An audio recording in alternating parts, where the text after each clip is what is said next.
Hello, my name is Gabriel from Gabak Business. In this video, I'm going to teach you what do you have to choose. I mean, what kind of domains do you have to choose, or what kind of names do you have to use in order to be professional and to look better, because people may use weird names, or maybe they use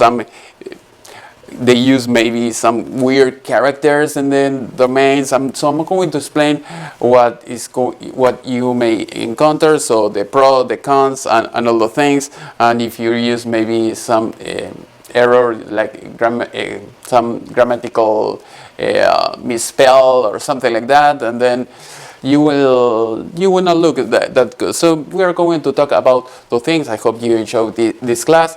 And the next one, we're going to talk about emails. But in this class, we're going to talk all about domains. So one thing that we have to think is, when you are going to choose an email, when we are going to choose a domain, we're going to think a few things. First of all, it have to be less than 63 characters. So if it is longer, you will not be able to get it in first place. But if it is that long, it will be hard for the people to remember, and that it will be a bad thing. Also, it will be recommended if it can be less than 26 characters, because most browsers, you will find out that they cannot see this kind of website, or they might encounter some kind of problem. When people try to send you an email, they may see, the email is not working or something like that, and you might start losing customers because your website wasn't set up properly. What I'm saying is, the domain wasn't you didn't choose the right name. So that is one thing. So we're going to talk about all the things that are very important for your business. So this is your first step, and that you have to be right in the beginning, because all your business, all your effort to add in the website all the services, products, and whatever you want to start selling, it have to be available for everyone to see. So we're going to talk about a few regions. How to aim the website, like for global, worldwide, or if you want just to aim a special region, or maybe just a special country or something like that. So that is very important. So what you have to think is, when you make a website, try to use a short name, like a short, if you're going to use a brand, try to make it short, like Kentucky Fried Chicken. They could have very long website, but it's better if they can have this KFC. So that is one of the many that we're going to talk, and that is one of the many examples. There are tons of companies that in the beginning their name was very big, and then over time they start shrinking it, so that way people will understand it much better. So that being said, all the things that we are going to think is, if you're going to aim a website to everyone, for the whole world, usually it's better to use .com. So people know that if they see a .com is global, usually it's from North America, like Canada, or maybe US. Usually it should be on US, but anybody can get a .com, so that it not be a problem. You can be in Australia, you can be in Argentina, Mexico, Spain, or whatever country, and you can choose .com. .com, it can be used for personal use, or it can be used for business purposes. If you're going to choose .net, usually it's for people, for companies that there is something related to internet, or maybe they're an internet service provider or something like that. In some countries they might have some restrictions, so if you are not an internet service provider, you may not get the .net, but it depends. So I don't know where you are. I am in USA, so I'm going to try to be general about this kind of things. For instance, .org is usually for organization. It might be like a non-profit organization.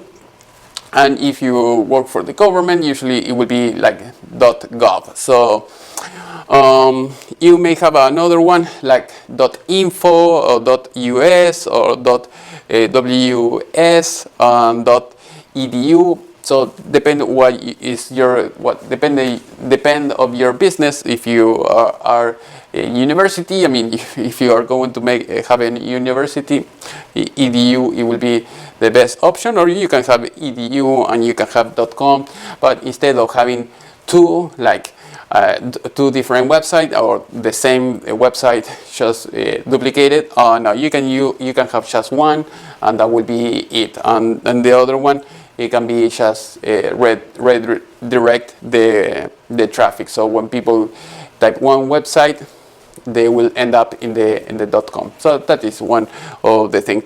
There is another domain that it ends on LA, is for Los Angeles, and usually if you are aiming just for that kind of people, I mean people in that region, you may you may grab that domain. But if you want something global, you may grab that. Or like I said before, maybe if you want to, or if you are in Mexico, you can get the .com.mx, and then that way you can grab the attention of those people. Because if people are looking for something, I don't know, maybe the electrician guy, he wants someone to come to their home to fix something with electricity or something like that. And if you are in Mexico and you say okay .com, you start searching on Google and you see okay .com, and I see another is .com.mx, you will think, oh, I'll try to get this because these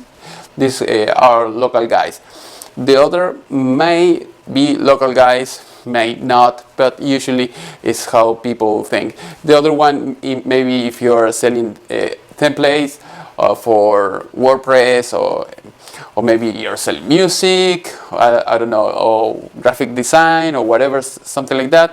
Yeah, you may have a .com, you know, it's all over the globe, so it's worldwide, so anybody can buy your stuff, no problem, and they might not care. But that is one thing that you have to think about it. I mean, if you can have both, I don't know, if you're in Spain and you can have .com and you can have the .es, that would be great.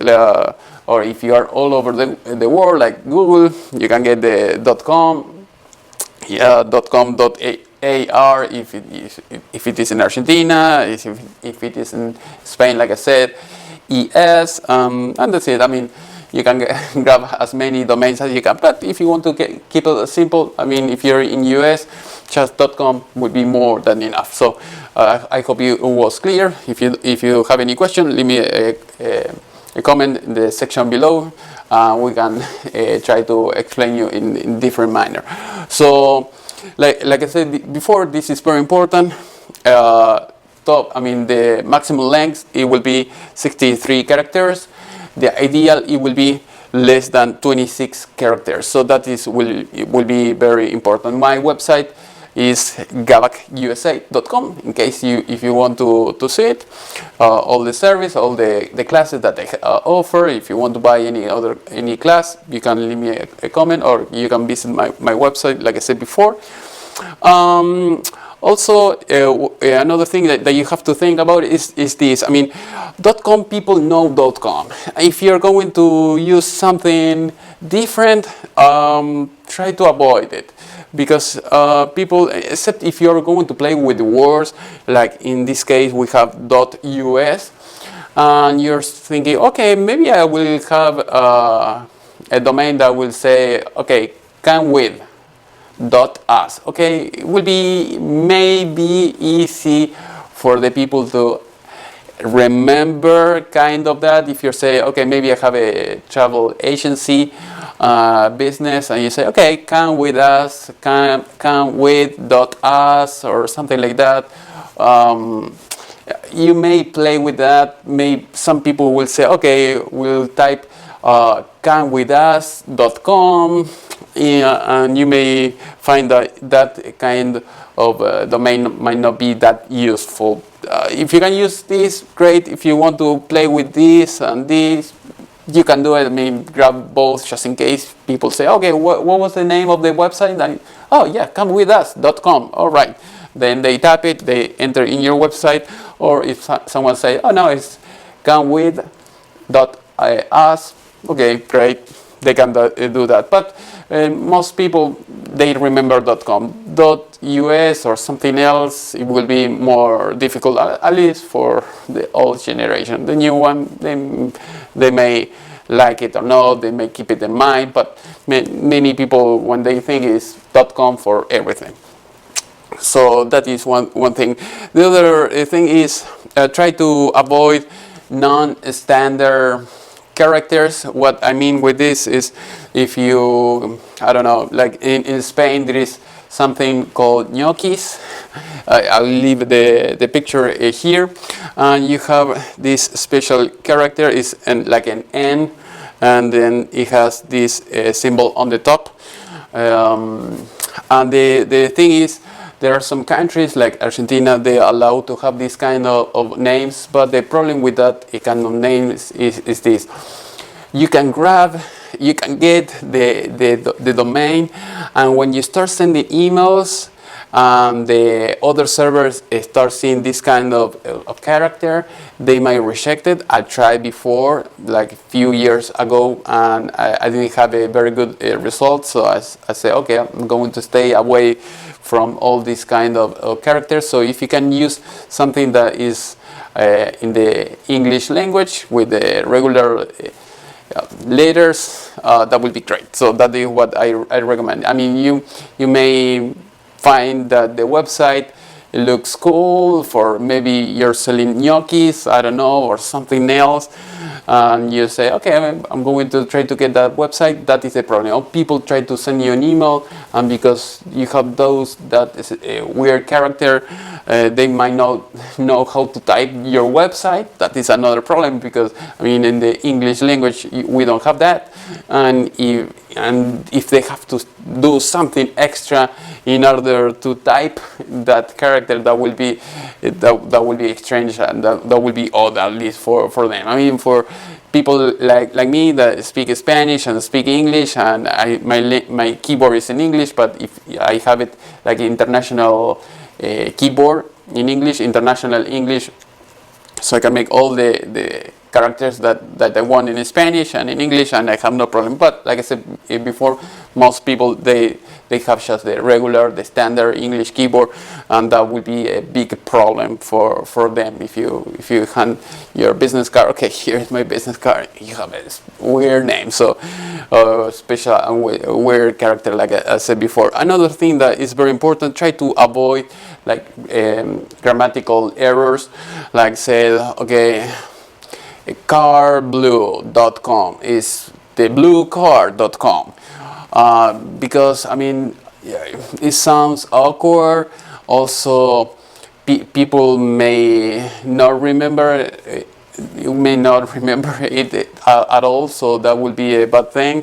There is one company is called GearBest, or GearBest, come on, the bestgear.com, and that might sound better, but I mean, because they cannot find the name, they are stubborn and they want that name at any cost, and they don't think about those things, so that will be a big mistake. So if you cannot find your name, because there are many companies or many regular guys, I mean, people that try to grab any name that they may think about, and they may keep it for years and years and years, and they are waiting for someone to say, oh, I want this name, but okay, this domain will cost $10,000, so $3,000, $1,000, $500, or whatever. Usually the domain costs $10, so except if you have a lot of money and you don't mind, yeah, you can pay it. But like I said before, you can try to change it. You can add some number, maybe a dash in the middle or something like that. I mean, if you can avoid a dash,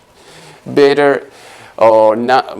But you can add some numbers or try to change the name or something like that. You can choose if you want the the name of the brand, that will be better. I mean, like GabakUSA, that is my brand. Gabak, that is my brand. So that is what I choose, and it works great.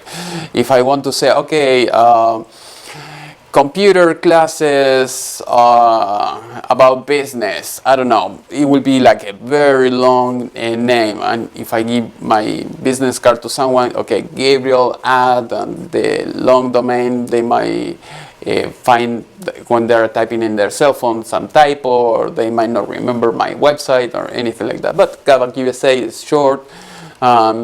If you can keep it like that, like I said before, KFC, very short, straight to the point, and that's it. So it will be my recommendation about all those things that we just talk about. There are people that what they do is they grab the domain and they say, okay, here is my business card, and their website is empty. So that is a very big mistake.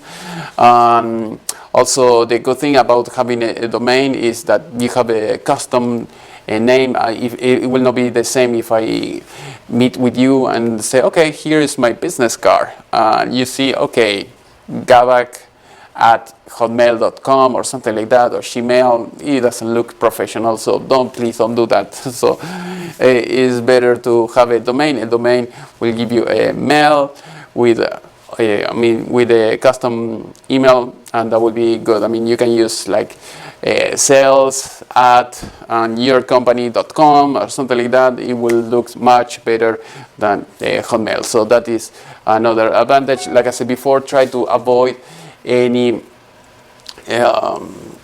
try to avoid to have just an empty website. If you are going to grab a domain, make something like under construction or something like that, or if you don't know how to make a website, you can call me, you can send me a message, you can leave me a comment. All my information is on the description of this video. My email is gabriel@gabakusa.com. So if you want to send me an email, I'll work with you to guide you to make a website. We will do all the job for you, so you can have a very nice and neat professional website. So I hope you have enjoyed this video. Remember, share it with your friends. Click on like it if you like it. Click and dislike if you dislike it. Subscribe to my channel for more tips about business, and see you in the next class.